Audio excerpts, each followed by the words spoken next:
يوم يقوم الناس لرب العالمين এর অর্থ হচ্ছে কিয়ামতের দিন সমস্ত মানুষকে আল্লাহর সামনে দাঁড়াইতে হবে। তো আব্দুল্লাহ ইবনে ওমর এই আয়াত তিলাওয়াত করতেছেন আর মনে মনে ভাবতেছেন, হায় আমাকেও দাঁড়াইতে হবে, তো আমি দাঁড়ায় কি জবাব দিব আল্লাহর কাছে? এত বড় সাহাবী চিন্তা করতেছে, আমি দাঁড়ায় আল্লাহর সামনে কি জবাব দিব? তো আব্দুল্লাহ ইবনে ওমর এই আয়াত পড়তেছেন আর কাঁদতেছেন, পড়তেছেন আর কাঁদতেছেন, হায় আমি কি জবাব দিব, হায় আমি কি জবাব দিব। রিওয়ায়াতে আসছে হযরত আব্দুল্লাহ ইবনে ওমর এই আয়াত পড়েন আর কান্না করেন, কাঁদতে কাঁদতে কাঁদতে কাঁদতে আব্দুল্লাহ ইবনে ওমর বেহুশ হয়ে পড়ে গেছে। কিভাবে ঢুকছে ভিতরের প্রভাব। আর বাবা ওমরের কথা কি বলবো, তো আরেক দুনিয়ার মানুষ, আখিরাতের ব্যাপার সামনে আসলে অস্থির হয়ে যেত, অথচ কত বড় সাহাবী। নবী আলাইহিস সালাম ওমরকে আল্লাহর কাছ থেকে চাই আনছেন, আল্লাহ আমি ওমরকে চাই, ইসলামের দরকার ওমর, আপনি ওমরকে হেদায়েত দিয়ে দেন। নবী চাই আনছেন ওমরকে আল্লাহর কাছ থেকে। হাদিসে আসছে ওমর যেই রাস্তায় চলে, নবী বলেছেন শয়তান ভয়ে আর ওই রাস্তায় থাকে না, আরেক রাস্তায় যায়। এত বড় মানুষ ওমর। আমি আপনি হকের উপর চললে বলা হয় লোকটা হকপন্থী, তাই না? হযরত ওমর সম্পর্কে নবী বলেছেন উল্টা, দারাল হাক্কু হাইসু দারা, ওমর যেদিকে যায় হক তার পেছনে পেছনে যায়। ওমর এত বড় মানুষ। নবী বলেছেন উমারু ফিল জান্নাহ, ওমর জান্নাতি, জান্নাতের সুসংবাদ পাওয়া ওই মহান সাহাবীদের একজন হযরত ওমর। এত বড় মানুষ ওমর। মেরাজের সময় নবী আলাইহিস সালাম যখন জান্নাত ভ্রমণে গিয়েছিলেন, তো সেখানে গিয়ে হযরত ওমরের বাড়িটা দেখছেন, হযরত ওমরের বাড়ি। দুনিয়া এসে নবী আনন্দ আর উচ্ছ্বাস প্রকাশ করছেন, হায় আমার উম্মত, ওমরের বাড়িটা জান্নাতে দেখছি, কি যে সুন্দর বাড়ি, কি যে সুন্দর বাড়ি। আমার মন চাইছিল একটু বাড়িটার ভেতরে ঢুকি, না জানি ভেতরটা কত সুন্দর। কিন্তু ওমরের গায়রত, আত্মমর্যাদা বোধ, প্রেস্টিজ আমি জানি, সেজন্য আমি ঢুকি নাই, যদি ওমর মাইন্ড করে। কারণ কারো কারো ঘরে তো অনুমতি ছাড়া ঢুকা নিষেধ। কুরআন আল কারীমের সূরা নূরে আল্লাহ তাআলা বলেছেন এই কথা, ইয়া আইয়ুহাল্লাযীনা আমানু লা তাদখুলু বুয়ুতান গায়রা বুয়ুতিকুম হাত্তা তাস্তানিসু ওয়া তুসাল্লিমু আলা আহলিহা। কারো ঘরে তো অনুমতি ছাড়া ঢোকা নিষেধ। নবী বলেন আমি ঢুকি নাই, যদি ওমর মাইন্ড করে। আর এই কথা শুই নাই তো হযরত ওমর হাউমাউ করে কান্না শুরু করছেন, আবিকা গিরতু ইয়া রাসূলুল্লাহ, আপনার সাথেও আমার আত্মমর্যাদা বোধ, আয় একটু ঢুকলেন না কেন? কেন একটু ঢুকলেন না? হারি কেন একটু ঢুকলেন? এত বড় মানুষ ওমর, অথচ আখিরাতের ব্যাপার সামনে আসলে কি করতেন? আহা, সাইয়েদনা ওমর নামাজে দাঁড়াইছেন, নামাজ পড়াইতেছেন ইমাম সাহেব, হঠাৎ আয়াত চলে আসছে, তিলাওয়াত করতেছিলেন, ওয়াকিফুহুম ইন্নাহুম মাসউলুন। হাসরের মাঠের একটা চিত্র এই আয়াতে আল্লাহ ফুটাইছেন। হাসরের মাঠে আল্লাহ কোন কোন মানুষকে দেখায়া ফেরেশতাদেরকে বলবেন, ওয়াকিফুহুম, এদেরকে থামাও, এদেরকে ধরো, আটকাও। কেন? ইন্নাহুম মাসউলুন, এদেরকে জিজ্ঞাসাবাদ করতে হবে। হায় রে, হযরত ওমর এই আয়াত পড়তেছেন আর কাঁদতেছেন, নামাজের মধ্যে পড়তেছেন আর কাঁদতেছেন, ওয়াকিফুহুম ইন্নাহুম মাসউলুন, পড়তেছেন আর কাঁদতেছেন। কান্না করতে করতে করতে আওয়াজ এত উঁচু হয়ে গেছে, বর্ণনাকারী বলেন যে জামাতের পেছনের কাতারের মুসল্লিরা পর্যন্ত হযরত ওমরের কান্নার আওয়াজ পাইতেছিল, এইভাবে কাঁদতেছিলেন। নামাজের পর একজন জিজ্ঞেস করলেন, হযরত, এই আয়াত তো আপনার সম্পর্কে না, এই আয়াত তো জাহান্নামীদের সম্পর্কে, আপনি তো জান্নাতি, নবী বলেছেন, তো আপনি জান্নাতি মানুষ হয়ে আপনি কেন কান্না করেন? আয়াত তো আপনার সম্পর্কে না। সাইয়েদনা ওমর কি জবাব দেন? কাহারে ভয় লাগে, যদি না আল্লাহ হাসরের মাঠে ডাক দিয়া বসলেন, এই ওমর রে ধর, আটকা, একে জিজ্ঞাসাবাদ করতে হবে, তখন আমি কি জবাব দিব আল্লাহ? ও ভাই, ওমরের চিন্তা, যদি আমাকে আটকায়া দিল, কি বিশ্বাস ঢুকছে কলিজায়, অথচ আমাদের কোনো চিন্তা নাই। আমি নিজে আসামি, আপনাদের কি বলতেছি, আমি নিজে আসা। হায় কয়দিন এই চিন্তা আসছে, যায় হায় যদি আল্লাহ আটকায় দিল, এই হাসান জামিল রে ধর, ধর এটারে। দুনিয়ায় লম্বা লম্বা জামা পরছে, সুন্দর টুপি পরছে, আর লম্বা লম্বা দাড়ি, মানুষ মনে করছে ভালো মানুষ, ভিতরের খবর তো আমি জানি, ধর এটারে। জিজ্ঞেস করতে, ইমামকে ধর, ওই মুহাদ্দিসকে ধর, জিজ্ঞেস করতে হবে। হায় কি জবাব, হায় কি জবাব।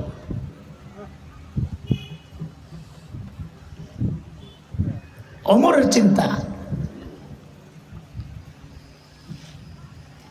নবী আলাইহিস সালামকে জিজ্ঞেস করা হয়েছে, আপনার কাছে সবচেয়ে প্রিয় কে, সবচেয়ে প্রিয় মানুষ? তো নবী বলেন, আয়েশা আমার সবচেয়ে প্রিয় মানুষ। তো প্রশ্নকারী আবার জিজ্ঞেস করেন, মিনার রিজাল, ছেলেদের মধ্যে সবচেয়ে প্রিয় কে? তো নবী বলেন, আবুহা, আয়েশার বাবা আবু বকর আমার সবচেয়ে প্রিয়। নবীর এই সবচাইতে প্রিয় দুইজন মানুষের অবস্থা কি? আখিরাতের চিন্তা আসলে কি করতেন? আম্মা জান আয়েশা রাদিয়াল্লাহু তাআলা আনহা একা একা খালি কাঁদতেন, একা একা কাঁদতেন আর বলতেন এই কথা, ইয়া লাইতানি কুনতু নাসিয়াম মানসিয়া, হায় আমি যদি নিঃশেষ হয়ে যেতাম, আমি যদি নাই হয়ে যেতাম, অস্তিত্বহীন হয়ে যেতাম, তাইলে আর আল্লাহর আদালতে আমাকে দাঁড়াইতে হইতো না। এখন দাঁড়ায় আমি জবাব কেমনে দিব?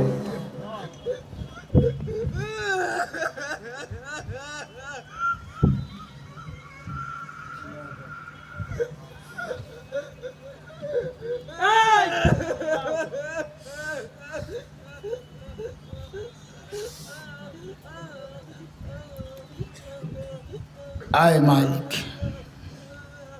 আর বাবা আবু বকরের কথা কি বল? আখিরাতের চিন্তা আসলে আবু বকর অস্থির হয়ে যেত, অথচ কত বড় মানুষ। জান্নাতের প্রত্যেকটা দরজা থেকে ডাক আসবে, নবী বলেছেন প্রত্যেকটা দরজা থেকে ডাক আসবে, ও আবু বকর আপনি আমারে দিয়ে ঢোকেন না। এত বড় মানুষ আবু বকর। তবুকের যুদ্ধে নবী আলাইহিস সালাম চাঁদা চেয়েছেন সাহাবায়ে কেরামের কাছে, কার কাছে কি আছে নিয়ে আসো। আজকে তো ওমর বড় খুশি, কেন সারা জীবন ওমরের চেষ্টা ছিল আবু বকরকে কিভাবে হারায়া দেওয়া যায়, কিন্তু পারে না। নবী যখনই জিজ্ঞেস করে আজকে রোজা রাখছে কে, তো আবু বকর দাঁড়ায়া যায়। ওই যে হুজুরের লেখা আছে এখানে, মান আতআমাল ইয়াউম মিসকিন, আজকে গরিবরে খাওয়াইছে কে, তো আবু বকর দাঁড়ায়া যায়। হ্যাঁ, আজকে অসুস্থ মানুষকে দেখতে গেছে কে, তো আবু বকর দাঁড়ায়া যায়। আজকে জানাজার পেছনে কে গেছে, তো আবু বকর দাঁড়ায়া যায়। ওমর তো হারাইতে পারে না। তো আজকে ওমর বড় খুশি যে আজকে হারাইয়া দেবো। কেন? চাঁদার ব্যাপার আসছে, তো আবু বকর তো নাই, কিচ্ছু দিবি কি? ওমরের যে অনেক কিছু আছে তা না, আবু বকরের চেয়ে বেশি আছে। আর সাইয়েদনা ওমর ঘরে গেছেন দৌড়াইয়া, ঘরে সামান যা ছিল সব নামাইছেন, নামাইয়া দুই ভাগ করছেন। এক ভাগ ঘরে রেখে আসছেন, আরেক ভাগ গাঠি করে নবীর দরবারে নিয়ে আসছেন। ইয়া রাসূলুল্লাহ, আমার চাঁদা। নবী জিজ্ঞেস করতেছেন, ওমর কি নিয়ে আসছেন? বলেন কি জিজ্ঞেস করছেন? বলেন বলেন, এটা মনে রেখেন কথাটা। হযরত ওমর বলেন, ইয়া রাসূলুল্লাহ, ঘরে যা ছিল অর্ধেক রেখে আসছি, অর্ধেক নিয়ে আসছি। এইবার আবু বকরের পালা। নবী আলাইহিস সালাম অপেক্ষা করছেন, আরে আমার আবু বকর না জানি কি আনে। ওমর অপেক্ষা করতেছেন, আসেন আজকে, আজকে আমি জিতে যাবো, এমন একটা ভাব। দুইজনের অপেক্ষার দুই রকম চিন্তা। আহারে সাইয়েদনা আবু বকর আসতেছেন, হাতে ছোট্ট একটা পোটলা ধরে ধরে আগাইতেছে। বর্ণনার আগ পিস মিলাইলে বোঝা যায় ওই পোটলার ভেতরে আবু বকরের গায়ের জামা কাপড়গুলা। বলে তাইলে পড়ছে কি, উলঙ্গ হয়ে আসছে?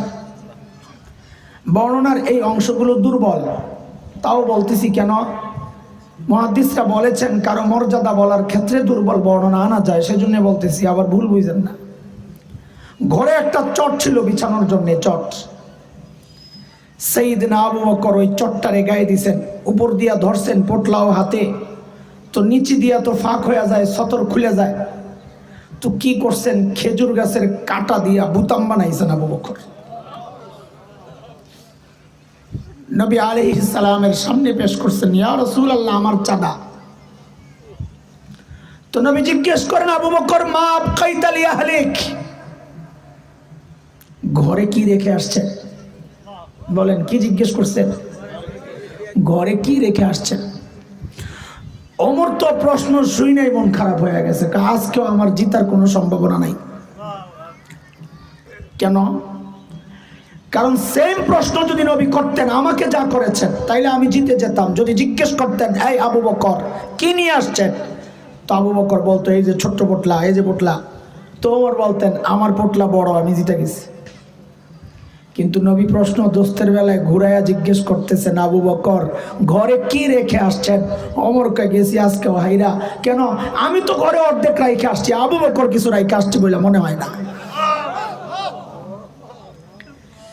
সাইয়েদনা আবু বকর কি জবাব দিলেন? আরে দোস্ত, আবু বকরের জবাবটা পরে শুনেন। আগে আবু বকরের ছোট্ট মেয়ে হযরত আসমার জবাবটা একটু শুনেন। আরে কি পরিবার আল্লাহ বানাইছেন, এক একজনের চেয়ে এক একজন, সুবহানাল্লাহ। হিজরতের সময় নবী আর আবু বকর যখন মদিনার পথে, আবু বকর তো যাওয়ার সময় সোনা মুদ্রা টাকা পয়সা যা ছিল সব নিয়ে নিছে, কিচ্ছু নাই। আবু বকরের বাবা হযরতে আবু কুহাফা রাদিয়াল্লাহু আনহু তখনও মুসলমান হন নাই। আবু বকরের বাবা মুসলমান হয়েছেন মক্কা বিজয়ের দিন, হিজরতের সময় মুশরিক। তো যেহেতু আবু বকর মুসলমান হয়ে গেছেন, এই জন্য আবু বকরের বাবা আবু বকরের সাথে সম্পর্ক ছিন্ন করছে। বাবার সাথে সম্পর্ক, ছেলের সাথে সম্পর্ক নাই, ঘরে যায় না, খোঁজ খবর লয় না। কিন্তু আবু বকর যখন চলে গেছে, এখন আবু কুহাফার ভেতরে ভেতরে জ্বলতেছে কলিজায়। কেন? কাহারে আমার নাতিপুতিগুলা না জানি না খায়া মরতেছে, দাদা তো মায়া তো লাগে, রক্ত তো এক। তো মান অভিমান ভুলে হযরতে আবু কুহাফা আবু বকরের ঘরে আসছেন। আবু বকর তো নাই, চলে গেছে। এসে হযরত আসমা, ছোট্ট বাচ্চা, ইতিহাস ঘাঁটলে বোঝা যায় 8-9 বছর হবে বয়স, বড় জোর হযরত আসমার।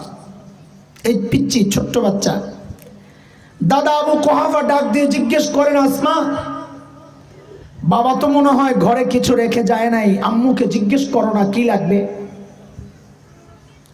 হযরত আসমা জবাব দেন, দাদু ভাই আপনি টেনশন করেন না, আব্বা যাওয়ার সময় ঘরে যথেষ্ট পরিমাণ রেখে গেছে। আবু কুহাফা চলে গেছে। কিছু দূর গিয়ে আবু কুহাফার মাথায় আসছে, আরে আমার ছেলে আবু বকর যেই লেভেলের পাগল, ছেলের চরিত্র সম্পর্কে সবচাইতে ভালো জানেন বাবা মা। তো আবু কুহাফারও মাথায় আসছে, আমার ছেলে যেই লেভেলের পাগল, এই পাগল আবার ঘরে যথেষ্ট পরিমাণ রেখে যাবে, কথাটা কেমন কেমন জানি লাগতেছে। আবার আসছে ফেরত। আয়েশা হযরত আসমাকে ডেকে জিজ্ঞেস করতেছেন, দাদু ভাই বুঝলাম বাবা ঘরে যথেষ্ট পরিমাণ রেখে গেছেন, বুঝলাম, কিন্তু দাদু ভাই একটু বলো না কি রেখে গেছেন, কি রেখে গেছেন একটু বলো না। ওই ছোট্ট বাচ্চা 8-9 বছরের বাচ্চা আসমা জবাব দেন, দাদু ভাই আব্বা যাওয়ার সময় ঘরে আল্লাহ আর তার রাসূলকে রেখে গেছে। আমাদের জন্য যথেষ্ট, আপনি কোনো টেনশন করেন। ছোট্ট বাচ্চার জবাব যদি এই হয়, তো বাবা আবু বকরের জবাব কি হইতে পারে? সাইয়েদনা আবু বকর জবাব দিচ্ছেন, ইয়া রাসূলুল্লাহ, ওই যে ঘরের বেড়াগুলো খেজুর পাতার বেড়া, আসার সময় ওই বেড়াগুলোকে থাপড়াইয়া আসছি। কেন? কারণ মাঝে মধ্যে সুই গেঁথে রাখতাম, সুই থাপড়াইয়া আসছি যেন ঘরে একটা সুই পর্যন্ত থেকে না যায়, ওই সুইটা যেন আমার কোনো মুজাহিদ ভাইয়ের কাজে আসে। ওগো আল্লাহর হাবিব, আসার সময় ঘরে একটা সুই পর্যন্ত রেখে আসি নাই, আসার সময় কেবল আল্লাহ আর তার রাসূলকে ঘরে রেখে আসছি। বন্ধুরা, আমি হযরতে আবু বকরের মর্যাদা শোনাইতেছি, এর মধ্যে জিবরাইল আমিন হাজির। নবীকে সালাম দিয়ে বলতেছেন, ইয়া রাসূলুল্লাহ, আল্লাহ আবু বকরকে সালাম পাঠাইছে। নবী যেমন আবু বকর বেলায় প্রশ্ন উল্টা করছেন, আল্লাহর প্রশ্ন উল্টা। বন্ধুরা, আমি আপনি ইবাদত করি কাকে খুশি করার জন্য? বলেন না কাকে? অথচ আবু বকরের বেলায় আল্লাহর প্রশ্ন উল্টা, নবীর প্রশ্ন যেমন উল্টা। হযরত জিবরাইল আমিন বলেন, ইয়া রাসূলুল্লাহ, আল্লাহ জানতে চেয়েছেন, আল্লাহ তো আবু বকরের উপর রাজি, আল্লাহ তো আবু বকরের উপর রাজি। আল্লাহ জানতে চেয়েছেন আবু বকর আল্লাহর উপর রাজি কিনা। নাই কষ্টে থাইকা কোনো অভিমান লয়ে বয়ে রয়েছে, জিজ্ঞেস করে। সাইয়েদনা আবু বকর হাউমাউ করে কান্না শুরু করছেন, ইয়া রাসূলুল্লাহ, আমি আমার রবের উপর রাজি ইয়া রাসূলুল্লাহ, আমার কোনো কষ্ট নাই, কোনো দুঃখ নাই, কোনো অভিযোগ নাই, অনুযোগ নাই, কিচ্ছু না, আমি রাজি ইয়া রাসূলুল্লাহ, আমি রাজি। এত বড় মানুষ আবু বকর, অথচ আখিরাতের চিন্তায় কি করতেন? দূরে নির্জনে চলে যেতেন, কেউ নাই, একা একা যা চিৎকার করে করে কাঁদতেন আর বলতেন, ইবনা আবি কুহাফা, এরে আবু কুহাফার ছেলে, তুই মানুষ কেন হইলি রে? আরে তুই মানুষ কেন হইলি? এখন আল্লাহর সামনে তুই কেমনে দাঁড়াবি? হিসাব কেমনে দিবি? সাইয়েদনা আবু বকর গাছের সামনে দাঁড়ায়া দাঁড়ায়া কাঁদতেন আর বলতেন, ইয়া লাইতানি কুনতু ওয়ারাকা মিনাশ শাজারা তুদাদু তুকাল, হায় মানুষ না হইয়া যদি গাছের পাতা হইতাম তো জীবজন্তু আমার চাবায়া চাবায়া খায়া ফেলতো, আমি শেষ হয়ে যেতাম, আল্লাহর আদালতে আর আমাকে দাঁড়াইতে হইতো না। এখন দাঁড়ায়া কেমনে জবাব দিই? আবু বকরের চিন্তা, এত বড় মানুষ, আরে এমন চিন্তা আর ভয় তো করার দরকার ছিল আমার মতো জালিমের। অথচ আমি তো বটেই, অধিকাংশ মানুষের চেহারার দিকে তাকাইলে মনে হয় মানুষগুলার আখিরাতের কোনো ফিকির নাই, কোনো ভয় নাই, মৃত্যুর কোনো চিন্তা নাই, কবরের কোনো চিন্তা নাই। কেন রে ভাই, কেন? কে আমাকে তোমাকে গ্যারান্টি দিল যে আমাদের মৃত্যু যন্ত্রণা হবে না? বলো, কে গ্যারান্টি দিল? আরে কে গ্যারান্টি দিল যে আমার আর তোমার কবরে আযাব হবে না? আবু বকর তো গ্যারান্টি পাওয়া মানুষ, আবু বকর ফিল জান্নাত। ওমর তো গ্যারান্টি পাওয়া মানুষ, ওমরু ফিল জান্নাহ, ওমর জান্নাতি। আমাকে তোমাকে কে গ্যারান্টি দিল যে আমরা জাহান্নাম থেকে বেঁচে যাব, জান্নাত পেয়ে যাব? কে গ্যারান্টি দিল? কেন এমন উদাসীন জীবন চলতেছে? হ্যাঁ, কেন? ভাবতেছি মৃত্যু এখনো অনেক দেরি, এটাই তো ভাবতেছি। আহারে মৃত্যু কত কাছে জানো? হ্যাঁ, আরে কে জানে এই মজলিসে এমন মানুষও আছে যার কাফনের কাপড় দোকানে চলে আসছে।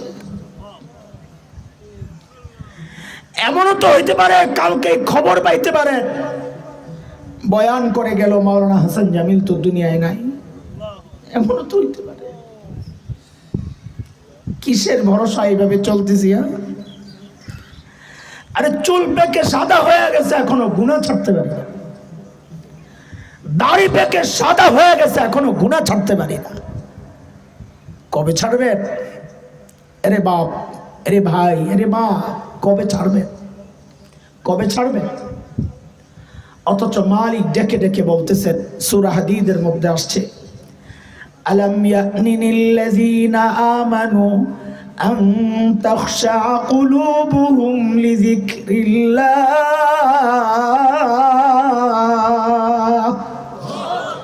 ওরে ঈমানদার, আল্লাহর ভয়ে অন্তরটা কেঁপে ওঠার সময় কি তোর হয় নাই? কবে হবে? কবে হবে? আয় মালিক। এরে যুবক ভাই আমার, ফুর্তিতে ফুর্তিতে সময় কাটে না। আহা, দামি এই হায়াতের একটা ভাগ ফেসবুকে পায়, ইউটিউবে পায়, খেলোয়াড়েরা পায়, গায়ক গায়িকা পায়, নায়ক নায়িকা পায়। আমার আর তোমার দামি এই হায়াতের একটা ভাগ আমার ভাই বোন পায়, বাবা মা পায়, শ্বশুর শাশুড়ি পায়, স্বামী পায়, স্ত্রী পায়, সন্তান পায়। আমার আর তোমার এই দামি হায়াতের একটা ভাগ আমার দোকান পায়, ব্যবসা পায়, খ্যাত পায়, আমার চাকরি পায়। আফসুস আফসুস, পায় না কেবল আমার মালিক। মালিককে টাইম দেওয়ার সময় তোমার হাতে নাই। এরে জালিম, আমি আর তুমি ছাড়া দুনিয়ার সব মাখলুক মালিককে টাইম দেয়। ওই যে গাছটার দিকে তাকায় দেখো, কি মনে হয় গাছটা বুঝি এমনি দাঁড়ায় আছে? না না না, গাছটা এমনি দাঁড়ায় আর নাই, ওই গাছটা দাঁড়ায় দাঁড়ায় মালিকের তাসবিহ পড়ে। ওই যে কুকুরটাকে তাড়ায়া দাও নিকৃষ্ট প্রাণী মনে করে, তোমার খবর নাই ওই কুকুরটাও রুকুর হালতে মালিকের তাসবিহ পড়ে। যেই সাপ বিচ্ছুগুলা পায়ে দুইরা মেরে ফেলো, পোকামাকড় মেরে ফেলো, পিঁপড়া মেরে ফেলো, আমার আর তোমার খবর নাই ওই পিঁপড়ার পোকামাকড় গুলাও সাজদার হালতে মালিকের তাসবিহ পড়ে। পড়ি না আমি আর তুই? এমনকি পাথরও পড়ে, পাথরও আল্লাহর ভয়ে কান্না করে। আল্লাহর অভিযোগ, বান্দা তোর কি হয়ে গেল? কেন দিল এত শক্ত হয়ে গেল? পাথরের চেয়েও বেশি শক্ত কেন? অথচ তোর আমি কিতাব দিছি, নবী দিছি, তোর জান্নাত জাহান্নাম আছে, তোর মৃত্যু যন্ত্রণা আছে, তোর হাসর আছে, এত কিছুর পরেও তোর দিল কেন পাথরের চেয়ে শক্ত? আল্লাহ জিজ্ঞেস করতেছে। কারণ পাথর কান্না করে, তোর চোখ দিয়ে পানি আসে না, তুই হাসস। বহু পাথর এমন আছে ফাটাইলে ভিতরে পানি পাওয়া যায়, মানে ভিতরে ভিতরে কান্না করে। আল্লাহর অভিযোগ, রে বান্দা তোর তো ভিতরটাও একটু কাইপা উঠলো না। আল্লাহর অভিযোগ, কোন কোন পাথর তো এমন আছে আল্লাহর ভয়ে উপর থেকে কাঁপতে কাঁপতে নিচে গড়ায়া পড়ে। আহা, সুম্মা কাসাত কুলুবুকুম মিন বাদি যালিক ফাহিয়া কাল হিজারাতি আও আশাদ্দু কাসওয়া ওয়া ইন্না মিনাল হিজারা لما يتفجر منه الأنهار وإن منها لما يشقق فيخرج منه الماء وإن منها لما يهبط من خشية الله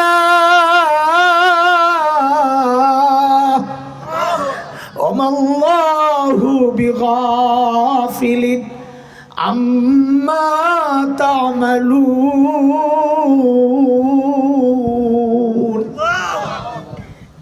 আল্লাহ বলেন, তোর দিল কেন এত শক্ত হয়ে গেল? তুই মনে করছো যে আমি তোর সম্পর্কে কিচ্ছু জানি না? না, আমি সব জানি, সব জানি। পাই টু পাই হিসাব হবে। ওয়া ইন কানা মিসকালা হাববাতিন মিন খারদাল আতাইনা বিহা, ছোট্ট ছোট্ট আমলগুলো আমি আমল নামায় উঠাবো, মনে রাখিস। এই জন্য সূরা কাহফে আসছে, মালিক বলেন নবীকে ডাক দিয়া, অপরাধীদের সামনে যখন আমলনামা পেশ করা হবে আপনি দেখবেন ওই আমলনামা দেখায় অপরাধীগুলা ভয়ে থরথর করে কাঁপতে থাকবে।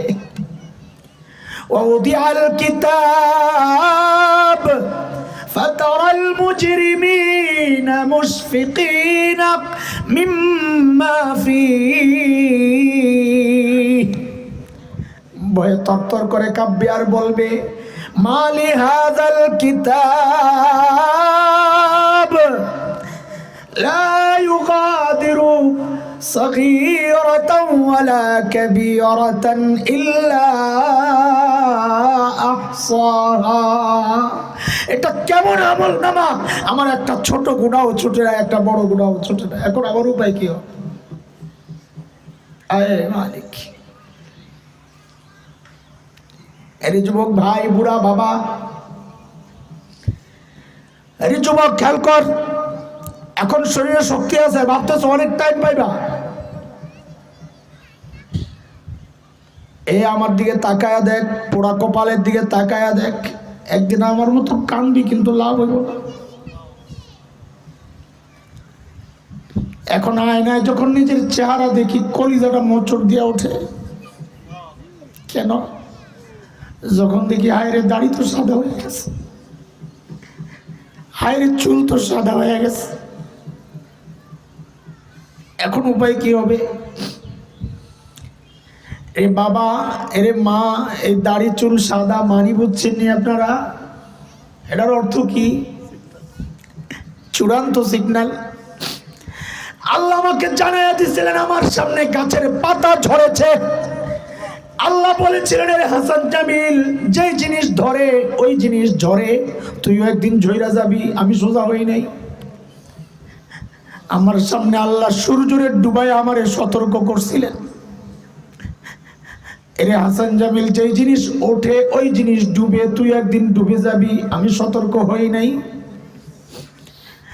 আমার সামনে দিয়ে আমার বাবার লাশটারে আল্লাহ কবরে পৌঁছায় আমারে সতর্ক করেছিলেন, এরে হাসান জামিল, এখন তুইও কারো না কারো বাবা, একদিন তোর সন্তানের সামনে দিয়েও তোর লাশটা কবরে যাবে। আমি সোজা হই নাই। আমার সামনে দিয়ে আমার মায়ের লাশটা আল্লাহ কবরে পাঠাই আমারে সতর্ক করেছিলেন। আমি সোজা হই নাই। এইবার শুরু হয়ে গেছে ডাইরেক্ট অ্যাকশন। এরে বাবা, এই দাড়ি চুল সাদা মারি বুঝছেন নি? আল্লাহ জানাইয়া দিচ্ছেন এইবার আমার শরীরের একটা অংশের মৃত্যু শুরু হয়ে গেছে। যে কোনো মুহূর্তে ডাক আসবে, মালাকুল মউত আমার রূহ নিয়ে যাবে। আর সুযোগ দিবে না, আর সতর্ক কেউ করবে না। চূড়ান্ত সতর্ক এটা। এর যুবক ভাই, আমার হাতে টাইম আছে, টাইম কাজে লাগাও, নাইলে আমার মতো কানবার আফসোস করবা, হাই কি করলাম, হাই কি করলাম। বালেক হওয়ার পর 30টা বছর কাটাইছি, এখন তো আফসোস করি আর বলি আয়রে, ওই 30টা বছরের প্রত্যেকটা দিন যদি 2 রাকাত করে নফল নামাজ পড়তাম, আমল নামায় কতগুলা নামাজ জমা হইতো। হাই কি করলাম। প্রত্যেক দিন যদি একবার করে সুবহানাল্লাহ পড়তাম, তো আমল নামায় কতগুলা সুবহানাল্লাহ। হাই কি করলাম। হায়, প্রত্যেক দিন যদি একবার করে ইস্তিগফার পড়তাম, আমল নামায় কতগুলা ইস্তিগফার জমা হইতো। হায় কি করলাম, হায় কি করলাম। হায়, কই ঘুরে ঘুরে সময় নষ্ট করলাম। হায় কি করলাম। এখন তো খালি হায় হায় করি, হায় হায় করি। এর যুবক ভাই, সময় আছে, বুড়া হয়ে যেন হায় হায় করতে না হয়। এখনই জীবনটারে কাজে লাগাও। মালিকরে টাইম দাও, মালিকরে টাইম দাও। মখলুকের সাথে সম্পর্ক কমাও, মালিকরে টাইম দাও। তোমার আমার প্রত্যেকটা আমলকে আমল নামায় উঠানো হবে, প্রত্যেকটা উচ্চারণকে আমল নামায় উঠানো হবে, হাতের প্রত্যেকটা কাজকে আমল নামায় উঠানো হবে, চোখের আমলকে আমল। যেখানে সেখানে সময় নষ্ট না করি, প্রত্যেকটা মুহূর্তের হিসাব কিন্তু দিতে হবে, প্রত্যেকটা নিঃশ্বাসের হিসাব দিতে হবে। প্রত্যেকটা উচ্চারণের হিসাব দিতে হবে। আরে যুবক, ফেসবুকে কাকে লাইক দাও, ওই যে আঙ্গুলের গুতা, এটার হিসাব দেওয়া লাগবে। কারে লাইক দিছ, কার পোস্ট শেয়ার করছো, কার পোস্টে উৎসাহমূলক কমেন্ট করছো, প্রত্যেকটা পাই টু পাই হিসাব আল্লাহর কাছে দিতে হবে। কারণ আল্লাহ বলেছেন এটা, ওয়া ইন কানা মিসকালা হাব্বা মিন খারদাল আতাইনা বিহা, সরিষা দানা পরিমাণ আমল যদি হয় তা আমি ওই আমলকে দাড়ি পাল্লায় ওঠাবো। আল্লাহ আমাদেরকে হেফাজত করেন। প্রত্যেকটা আমল এমন ভাবে করার তৌফিক দেন যেন ওই আমলগুলো আমাদের নাজাতের ওসিলা হয়। বলি না আমিন। মুহতারাম হাজরিন, আমি একটা আয়াত পড়েছিলাম, এই আয়াতের উপর কিছু কথা বলেছি। এখন এই আয়াত সংশ্লিষ্ট একটা হাদিস পড়েছিলাম। ইমামে বুখারী রহমতুল্লাহ আলাইহি, যারা আলেম তারা জানেন, ইমামে বুখারী রহমতুল্লাহ আলাইহি ঠিক এই আয়াতের অংশ আর এই হাদিসটা দিয়েই তার কিতাবকে তিনি শেষ করেছেন। আমিও বয়ান ওই হাদিস দিয়ে শেষ করতে চাই। হাদিসটা হযরতে আবু হুরায়রা রাদিয়াল্লাহু তাআলা আনহুর বর্ণনা। নবী আলাইহিস সালাম বলেন, কালিমাতান, দুইটা বক্তব্য। কয়টা বলেন, কয়টা? জোরে বলেন। দুইটা কি বেশি না কম? আরে দুই এই সংখ্যাটা অনেক বেশি না কম? কম। মাত্র দুইটা। বলেন কি? মাত্র দুইটা বক্তব্য। নবী বলেন, হাবিবাতানি ইলার রহমান, রহমানের কাছে অনেক প্রিয়। এবার আপনাদের পরীক্ষা হবে, কি শুনছেন খেয়াল করছেন কিনা? দুইটা বক্তব্য কার কাছে অনেক প্রিয়? এই জন্য তো পরীক্ষা নিয়েছি। আমি আল্লাহ বলছি, নবী আল্লাহ বলছেন, আমি কি বলছিলাম বলেন এবার ঠিক করে? কি বলছি? জোরে বলে।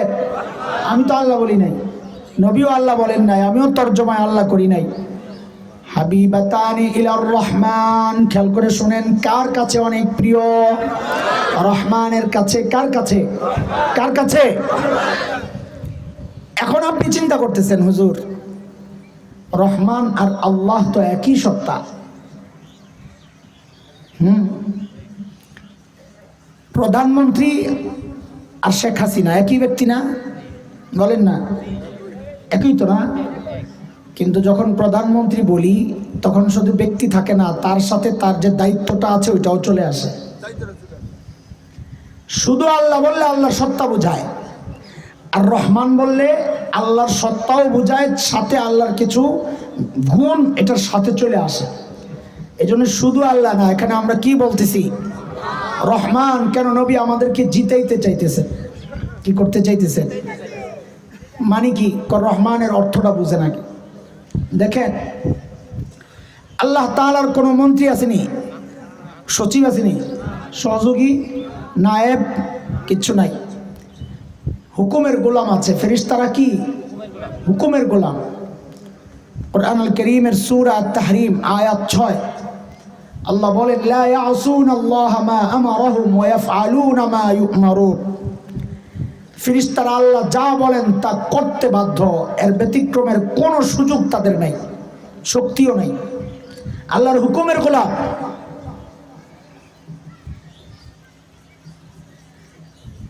আল্লাহর কোনো মন্ত্রী নাই। তবে আল্লাহর গুণবাচক কিছু নাম আছে, এক একটা নাম যেন আল্লাহর এক একটা মন্ত্রণালয় সামলায়। যেমন আল্লাহর একটা গুণবাচক নাম আল্লাহ রাজ্জাক। কি?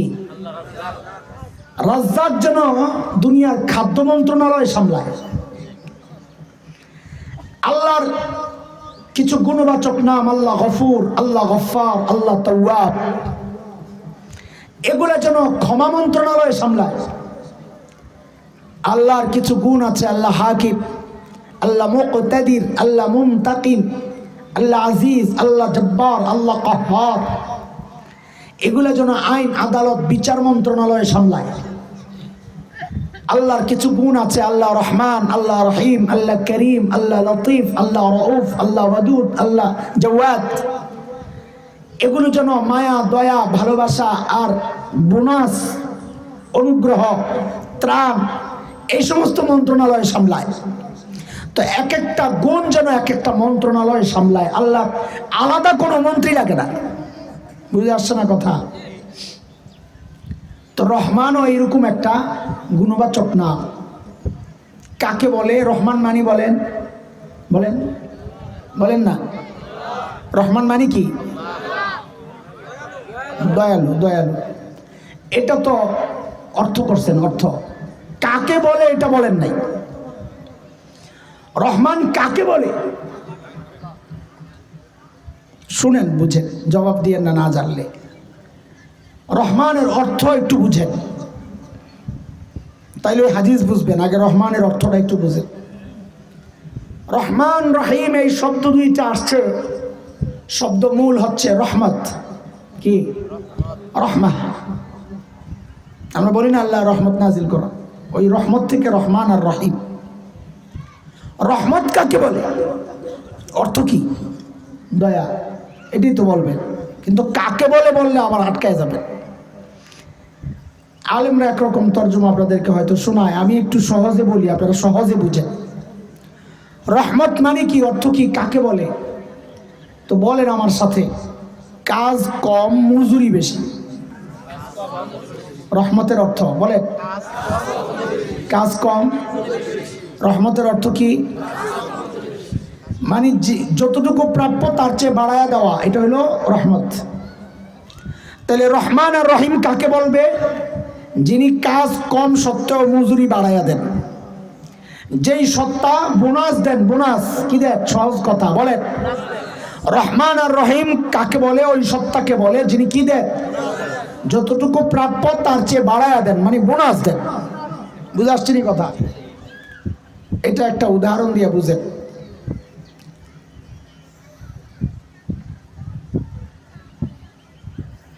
আল্লাহর একটা গুণবাচক নাম আল্লাহ গফুর।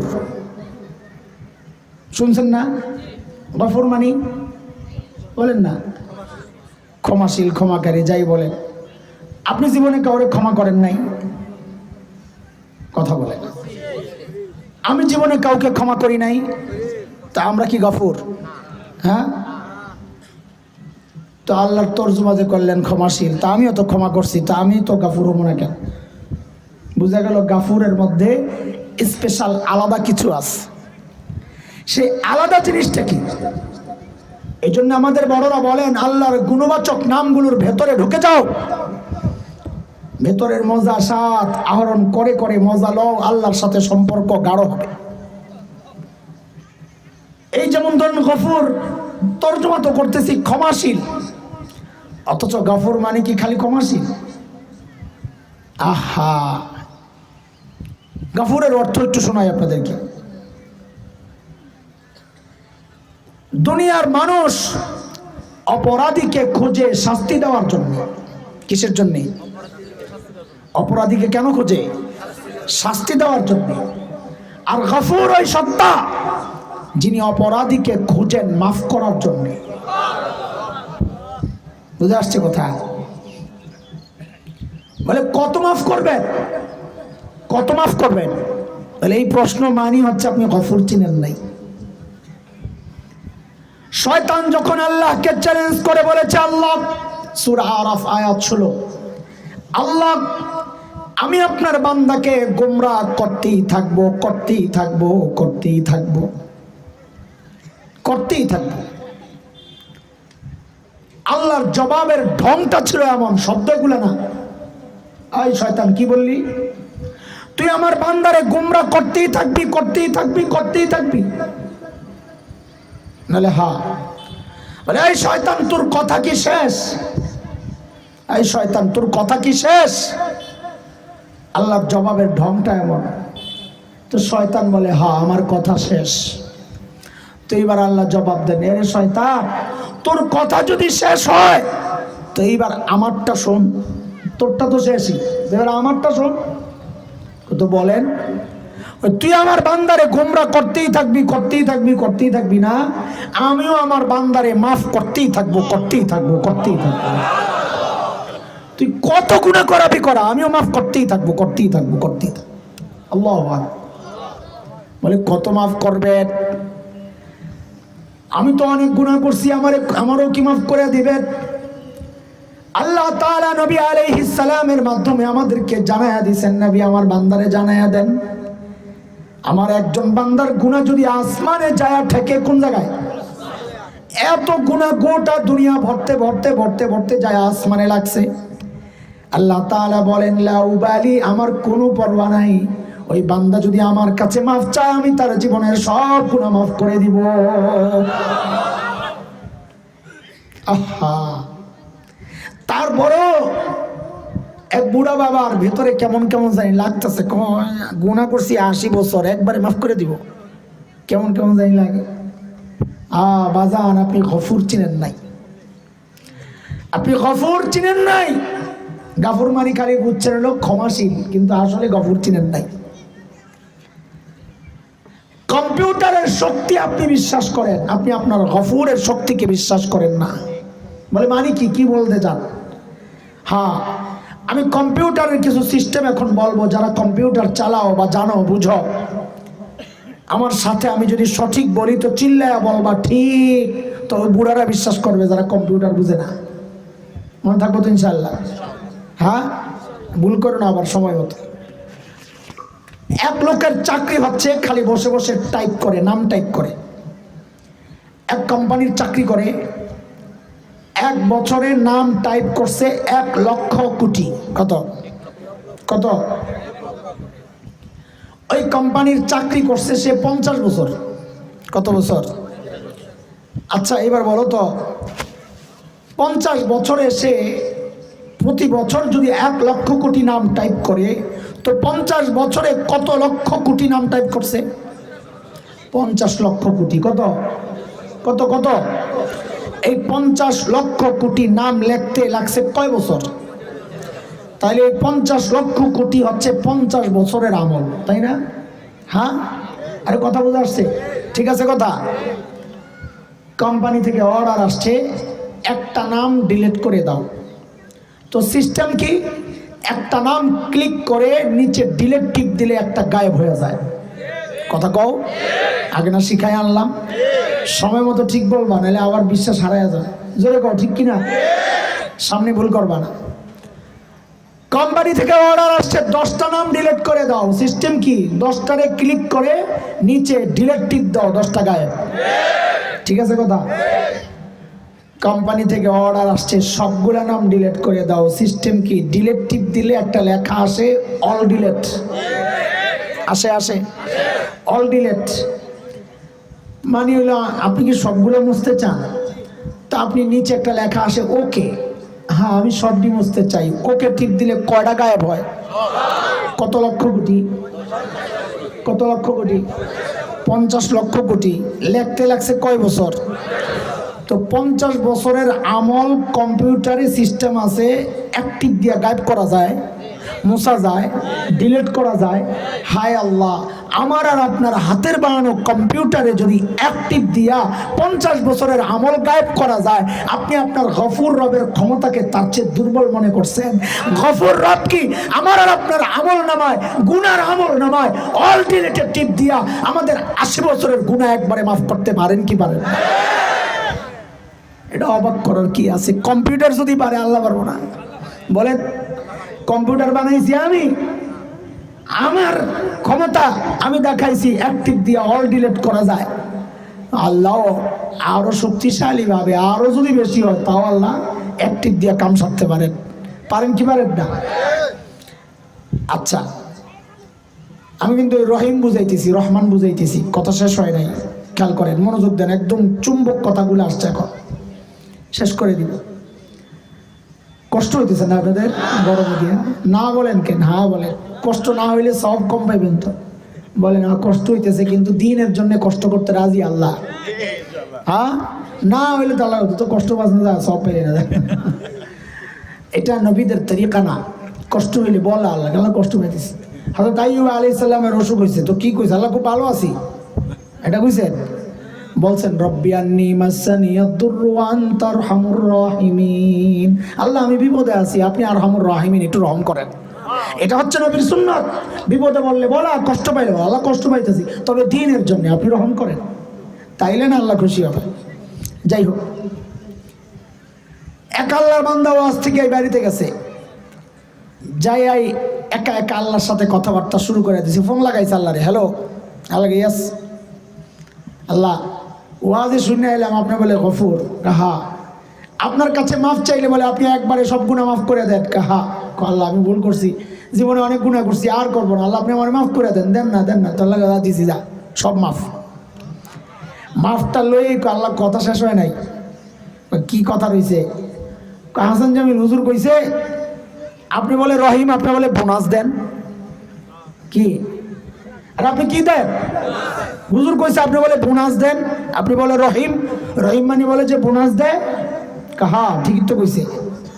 আল্লাহ তো আপনি আমার গুনারি মাফ করছেন, ঠিক, এটা তো আপনার গফুরের কারবার, গফুর দিয়া গুনাহ মাফ করছেন, কিন্তু আপনি তো রহিম, তো আমারে কিছু বোনাস টোনাস দিবেন না আল্লাহ?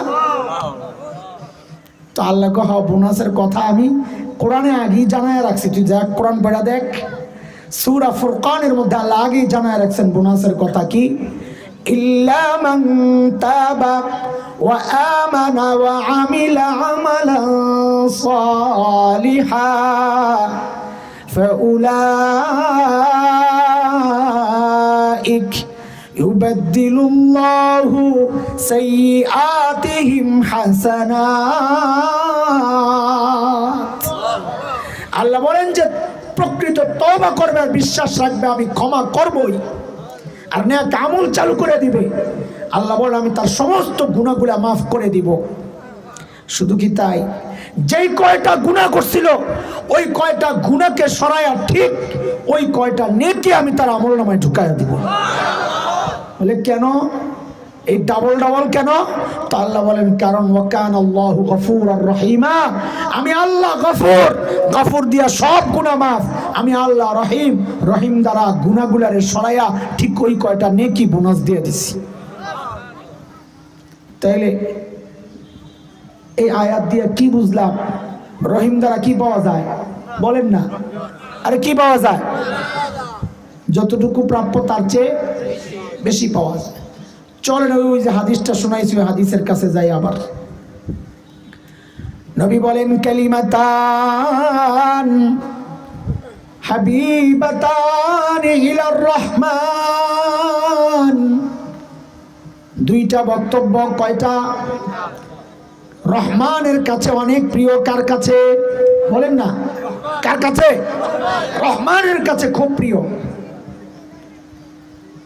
খাফিফাতান আলাল লিসান, উচ্চারণ করা একেবারেই সোজা, কিন্তু নবী বলেন সওয়াব কিন্তু কম না। আমল কম বলে মনে করো না, সওয়াব কম। সাকিলাতান ফিল মিজান, পাল্লায় রাখার সাথে সাথে তোমার আমল নামা ভারী হয়ে যাবে। বলে কি জন্য আমল কম কিন্তু পাল্লা ভারী হবে কেন? তো নবী বলে এটা তো আমি শুরুতেই বলে আসছি, যেহেতু রহমানের পছন্দ হয়ে গেছে। আর রহমান মানে হচ্ছে ওই সত্তা যিনি তোমার আমল কম কিন্তু সওয়াব দেন বেশি, আমল কম কাজ কম কিন্তু মজুরি দেন বেশি। তোর কালিমা তো অল্প অল্প, উচ্চারণ করাও সোজা, কিন্তু রহমানের যেহেতু পছন্দ হয়ে গেছে সওয়াব কিন্তু কম দিবে না, সওয়াব অনেক বেশি বাড়াইয়া দিবে। বলে কত সওয়াব? বলে আমল নামায় রাখার সাথে সাথে পাল্লা ভারী হয়ে যাবে। এরে দোস্ত, কালিমাগুলা পড়েন না একটু আমার সাথে সাথে। সুবহানাল্লাহি ওয়া বিহামদিহি, সুবহানাল্লাহিল আযীম, সুবহানাল্লাহি ওয়া বিহামদিহি, সুবহানাল্লাহিল আযীম। কষ্ট লাগছে? ওজন নষ্ট হয়েছে? দাঁত ভাঙছে? কাপড় নষ্ট হয়েছে? বুঝা গেল কালিমাগুলো একেবারেই। আচ্ছা, আপনাদের যদি সময় বেশি কম থাকে হাতে, আমি আপনাদেরকে আরো সহজ করে দেই, আর একটু সহজ করে দেই। আচ্ছা, ওইটা পারলে করেন, পুরাটা না পারলে অর্ধেক করতে পারবেন না? অর্ধেক বলেন না? আরে পারবেন না তো খালি অর্ধেক পড়েন। সুবহানাল্লাহি ওয়া বিহামদি, সুবহানাল্লাহি ওয়া বিহামদি, প্রতিদিন 100 বার। চলবে ইনশাল্লাহ? 1 ঘন্টা লাগবে? আধা ঘন্টা? 15 মিনিট? 10 মিনিট? 2-3 মিনিট? কত কত? সুবহানাল্লাহি। হুজুর এই 2-3 মিনিটে 100 বার পড়লে কি লাভ হইব? লাভ ছাড়া তো আমরা কাম করি না। তো নবী বলেন লাভ, শোন লাভ। মান ক্বালা সুবহানাল্লাহি ওয়া বিহামদিহি ফি কুল্লি ইয়াউম 100 মাররা হুত্তাত খাতায়া ওয়া ইন কানা মিসলা যাবাদিল বাহর। আল্লাহর নবী বলেন কেউ যদি প্রতিদিন 100 বার সুবহানাল্লাহি ওয়া বিহামদিহি পড়ে তো আল্লাহ তাআলা তার জিন্দেগীর সমস্ত গুনাহগুলো মিটায়া দেন। বলে গুনাহ যদি অনেক হয় তো নবী বলেন অনেক মানে কত রে? যদি সাগরের ফেনার সমান হয় তাও মাফ যা। কিন্তু আলেমরা বলছেন মুহাদ্দিসরা বলছেন যে এই গুনাহ মানে হচ্ছে সগীরা গুনাহ। কোন গুনাহ?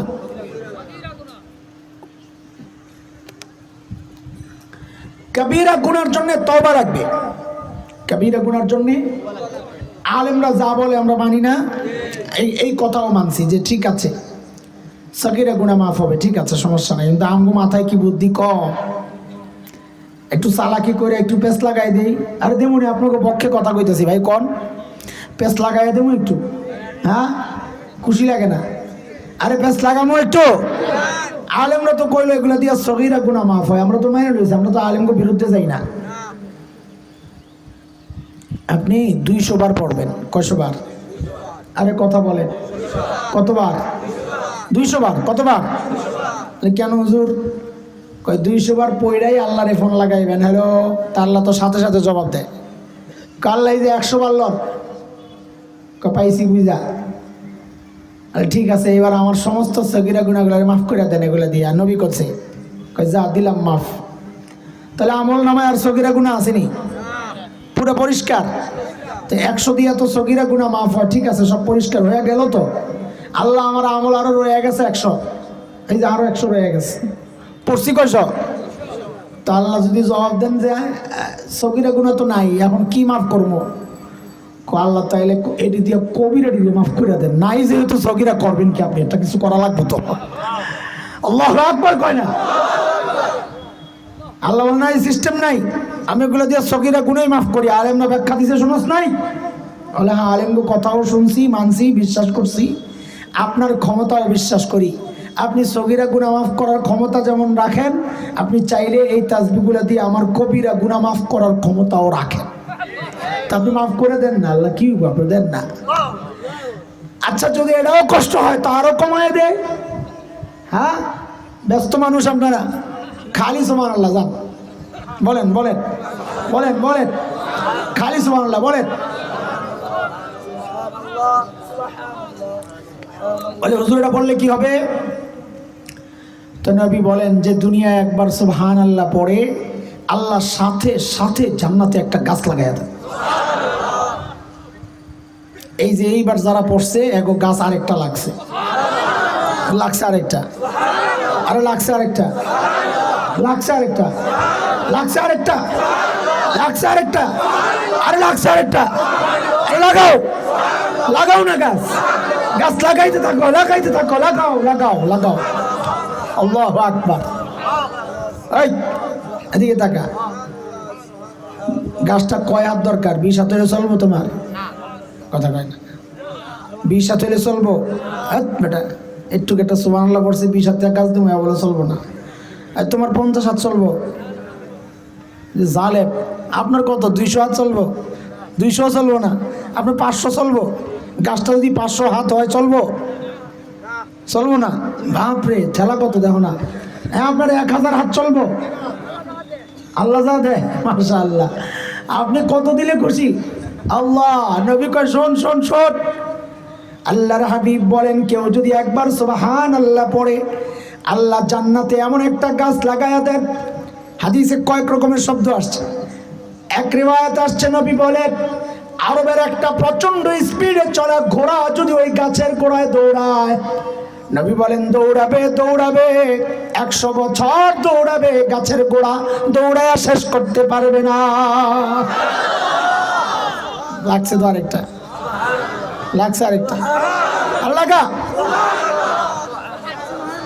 আচ্ছা আচ্ছা, আমাদের কথাগুলা কি মা বোনরা শুনতে পারতেছে? হ্যাঁ শুনে? আচ্ছা, যদি শুনে আমার মা বোনরা একটু খেয়াল করবে। আপনাদের এলাকায় মা বোনরা রুটি বানায় হাত দিয়া না মুখ দিয়া? হাত দিয়া। ও, তো ঢাকার সাথে মিল আছে। আচ্ছা, মাছ কুটে কে দিয়া? হাত দিয়া না মুখ দিয়া? তরকারি কাটে কে দিয়া? হাত দিয়া না মুখ দিয়া? হাড়ি পাতিল ধোয় কে দিয়া? হাত দিয়া না মুখ দিয়া? ঘর ঝাড়ু দেয় কে দিয়া? হাত দিয়া না মুখ দিয়া? কাপড় কাচে কে দিয়া? হাত দিয়া না মুখ দিয়া? আপনাদের এলাকায় যে রিক্সাওয়ালা ভাইরা রিক্সা চালায়, হাত আর পাও দিয়া কাম করে না মুখ দিয়া? সাইকেল যে চালায় হাত পাও দিয়া না মুখ দিয়া? অটোওয়ালায় হাত পাও দিয়া না মুখ দিয়া? গাড়িওয়ালা হাত পাও না মুখ দিয়া? আপনারা যারা অফিসে যান কি দিয়া? পাও দিয়া না মুখ দিয়া? বাজারে যান পাও দিয়া না মুখ দিয়া? তাইলে মুখটা খালি থাকে, কাম নাই, মুখটার কোনো কাজ নাই। এতগুলা কাজ বললাম, একটাও মুখের কাজ নাই, তো মুখটারে খালি বেকার রাইখা লাভ কি? এটার মধ্যে তাসবিহ চালু করে দেন। কি চালু করে দেন? আমার বোনরা রুটি বানাবে আর পড়তে থাকবে সুবহানাল্লাহ সুবহানাল্লাহ। রুটি খোলাই দিবে, পড়তে থাকবে সুবহানাল্লাহ সুবহানাল্লাহ। কাপড় কাচবে, তালে তালে পড়বে সুবহানাল্লাহ সুবহানাল্লাহ। তরকারি কুটবে আর পড়বে সুবহানাল্লাহ সুবহানাল্লাহ। মাছ কুটবে আর পড়বে সুবহানাল্লাহ সুবহানাল্লাহ। রিকশাওয়ালা ভাই, ও ভাই তুমি প্যান্ডেল মারবার পড়বা সুবহানাল্লাহ সুবহানাল্লাহ। অটোওয়ালায় পড়বে সুবহানাল্লাহ সুবহানাল্লাহ। বলে হুজুর পড়লে কি হবে? বলে আল্লাহ তাআলা নবী আলাইহিস সালামের মাধ্যমে জানায়া দিয়েছেন, আরে আমার বান্দি, দুনিয়ায় বসে বসে তুই রুটি বানাস আর সুবহানাল্লাহ পড়স, ওই দিক দিয়ে আমি তোর জন্য জান্নাতে বাগান সাজাই। আরে রিকশাওয়ালা, দুনিয়ায় কঠোর পরিশ্রম তুই করস, অল্প কিছু বিনিময় পাস, কিন্তু যদি চালু রাখস মুখটা সুবহানাল্লাহ সুবহানাল্লাহ, দুনিয়ার মানুষ তোরে কি দিল না দিল ওইটার দিকে তোর তাকানোর দরকার নাই, কারণ আমি আল্লাহ তোর জন্য জান্নাতে বাগান সাজাইতেছি। পড়বো না ইনশাআল্লাহ? এই ছোট্ট ছোট্ট আমলগুলো ছাড়বো না ইনশাআল্লাহ। ফাঁকে ফাঁকে তাসবিহ পড়তে থাকবো ভাই, সময় পাইলি তাসবিহ পড়তে থাকবো, ইস্তেগফার পড়তে থাকবো, আলহামদুলিল্লাহ পড়তে থাকবো, দুরূদ শরীফ পড়তে থাকবো, সারাক্ষণ আমল করতে থাকবো। ফাঁক পাইলে আমল করব, মুখ চালু রাখবো, আমল করতেই থাকবো। ফাও কথা, কারোর সাথে বসে বসে আড্ডা দেওয়া, দুষ্টামি করা, হাসাহাসি করা, তামাশা করা সব ছেড়ে দিব। আজকে থেকে আখিরাতের এক নতুন জীবন শুরু করবো ইনশাআল্লাহ। রাজি আছি ইনশাআল্লাহ? ইনশাআল্লাহ। আল্লাহ তাআলা আপনাদেরকে কবুল করেন। এইরকম দুপুরবেলা রোদের মধ্যে বৈশা বৈশা এই ওয়াজ শুনেন, আপনার কাম কাজ নাই বাড়িতে, না আপনারা কষ্ট করছেন, আল্লাহ তাআলা এই কষ্টকে আখিরাতে কবরে হাসরের আগুন আর গরম থেকে আল্লাহ তাআলা বাঁচার জন্য এই গরমকে ওসিলা বানায় দেন। এর ওসিলায় সমস্ত গরম থেকে আল্লাহ হেফাজত করে, জাহান্নামের আগুন থেকে হেফাজত করে। এই সুন্দর আয়োজনে যারা অর্থ দিয়েছেন, টাকা পয়সা দিয়েছেন, সময় দিয়েছেন, শ্রম দিয়েছেন, পরামর্শ দিয়েছেন, আমাদের সাথে যোগাযোগ করে আমাদেরকে আনার ব্যবস্থা করেছেন, আপনারা যারা কষ্ট করে শুনেছেন, রান্না বান্না যারা করেছেন, মাইকওয়ালা, প্যান্ডেলওয়ালা, যে যেভাবে এই মাহফিলের সাথে নিজেকে যুক্ত করেছেন, আমি সবার জন্য দোয়া করতেছি। আমি মুসাফির, আল্লাহ সকলের এই আমলকে নাজাতের জরিয়া বানায় দেন, আমিন। ওয়া আখিরু দাওয়ানা আলহামদুলিল্লাহি রাব্বিল আলামিন। সুবহানাল্লাহি ওয়া বিহামদি, সুবহানাকাল্লাহুম্মা বিহামদিক, আশহাদু আল্লা ইলাহা ইল্লা আনতা, আস্তাগফিরুকা ওয়া আতুবু ইলাইক। একটু দোয়া করে চলেন, একটু দুরূদ শরীফ পড়েন। আল্লাহুম্মা সাল্লি আলা। আমার একটু দোয়া করে দেন না, সাইলটা তালা কাটতে লই গেছি গা, নতুন সাইলটা এই মতো আওয়ালের লাগে। আহা, দোয়া করে দিবেন না মানে হুজুর। ইনশাআল্লাহ প্রবাসী লোক চাই সবার কাছে, প্রবাসী টাকা দিচ্ছে সবার জন্য দোয়া করবেন।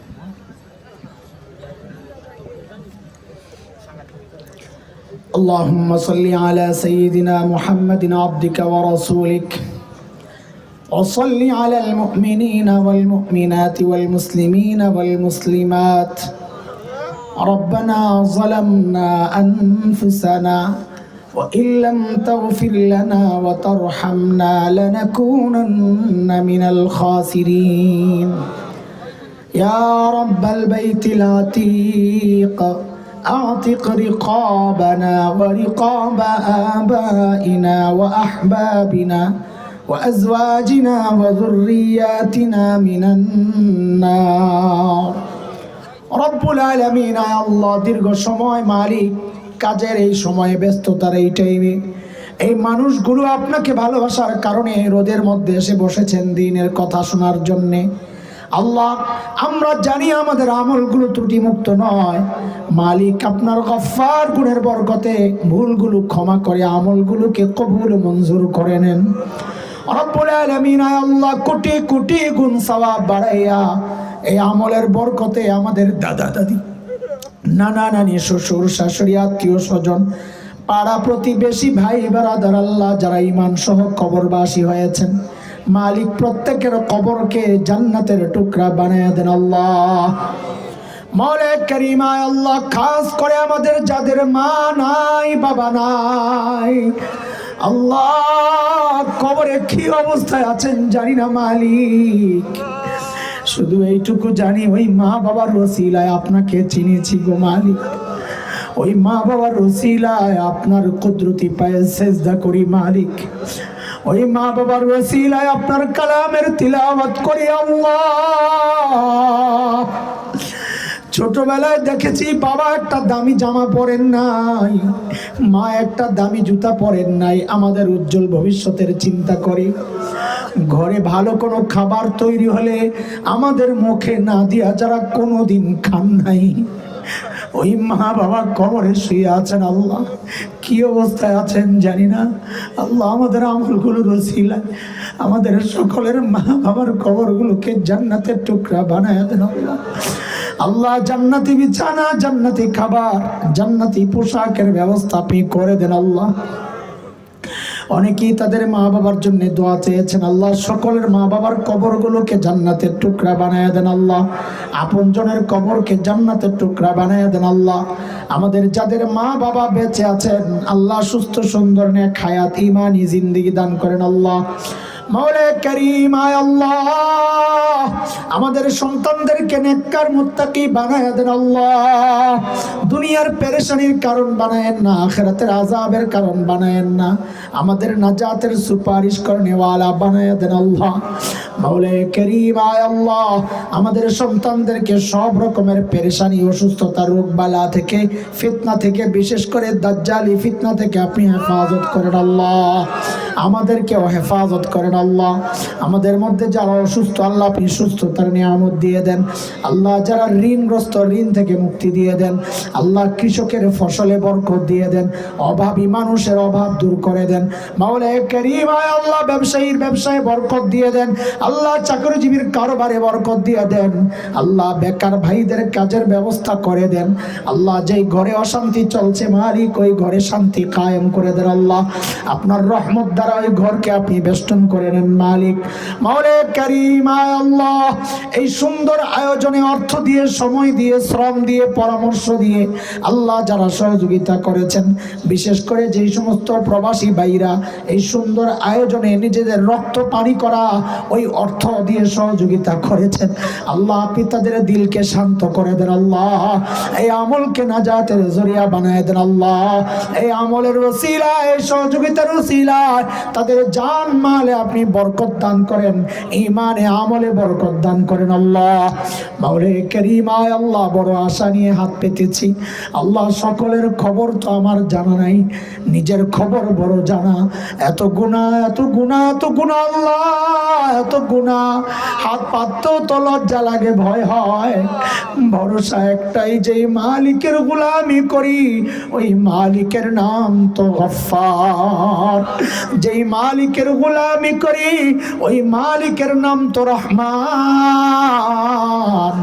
ও করিম ও লতিফ ও রউফ আল্লাহ। গুনাহগুলো মাফ করে দেন আল্লাহ। আর করব না, তওবা করতেছি, আর করব না, মাফ করে দেন আল্লাহ। আল্লাহ আপনি তাড়াইয়া দিলে কই যাব, তাড়াইয়া দিয়েন না মালিক আল্লাহ, তাড়াইয়া দিয়েন না আল্লাহ, তাড়াইয়া দিয়েন না আল্লাহ।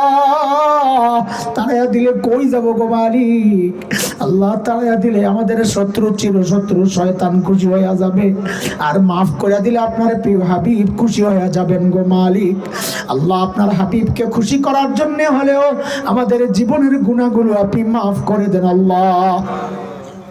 বাকি জীবন গুনাহমুক্ত থাকার তৌফিক দান করেন আল্লাহ। আয় আল্লাহ, প্রত্যেকটা মুহূর্ত আখিরাতের সম্বল কামাইয়ের তৌফিক আপনি দান করেন আল্লাহ। আল্লাহ, আমার দেশকে আপনি সব রকমের বিশৃঙ্খলা থেকে হেফাজত করেন আল্লাহ। নাস্তিক মুরতাদদের চক্রান্ত থেকে এই দেশকে হেফাজত করেন আল্লাহ। আল্লাহ, সরকারের সাথে আলেমদেরকে যারা মুখোমুখি দাঁড় করাইয়া দিতে চায়, পেছন থেকে যারা কলকাঠি নাড়ে ষড়যন্ত্র করে, আল্লাহ এই ষড়যন্ত্রকারীদের হিদায়াত না থাকলে আপনি তাদেরকে ধ্বংস করে দেন আল্লাহ। আল্লাহ, জালেমদের জুলুমের হাতকে আপনি ধ্বংস করে দেন আল্লাহ। আল্লাহ, দ্বীনি ঈমানি আন্দোলনে আমাদের যেই ভাইরা আল্লাহ শাহাদাত বরণ করেছেন, ও মালিক, তাদের শাহাদাতকে আপনি কবুল ও মঞ্জুর করেন আল্লাহ। আল্লাহ, মায়ের বুক খালি হয়ে মার হাহাকার, ও মালিক, মার আত্মচিৎকার আর সহ্য হয় না গো মালিক। আল্লাহ, মায়ের দিলগুলা আপনি শান্ত করে দেন আল্লাহ। ভাইয়ের বোনের দিলগুলা শান্ত করে দেন আল্লাহ। স্ত্রী সন্তানদের দিলগুলা শান্ত করে দেন আল্লাহ। আয় আল্লাহ, তাদের প্রতিটা ফোঁটা রক্তের ওসিলায় এই জমিনে আপনার দিন আপনি কায়েম করে দেন আল্লাহ। আরো যদি রক্তের প্রয়োজন হয় আমরা ঢালতে প্রস্তুত মালিক। এই ওসিলায় আপনার দিন আপনি এই জমিনে কায়েম করে দেন আল্লাহ। এর বিরুদ্ধে যারাই দাঁড়াবে, দিন কায়েমের সংগ্রামে যারাই বিরোধিতা করবে, আল্লাহ, তাদের ওই হাতকে আপনি ধ্বংস করে দেন আল্লাহ। জীবনকে দুর্বিষহ করে দেন আল্লাহ। মাওলায়ে কারীম, আয় আল্লাহ, আমাদেরকেও আপনার দিন জিন্দার এই কাফেলায় শামিল করে দেন আল্লাহ। মাওলায়ে কারীম, আয় আল্লাহ, এই মাহফিলকে গোটা এলাকার হেদায়েতের জরিয়া বানায় দেন। আগামী তো আরো সুন্দর করে এই মাহফিল আয়োজনের ব্যবস্থা আপনি করে দেন আল্লাহ। সাল্লাল্লাহু আলা সাইয়্যিদিনা মুহাম্মদ ওয়া আলিহি ওয়া সাহবিহি আজমাইন। সুবহানা রাব্বিকা রাব্বিল ইজ্জাতি আম্মা ইয়াসিফুন ওয়া সালামুন আলাল মুরসালিন ওয়াল হামদুলিল্লাহি রাব্বিল আলামিন।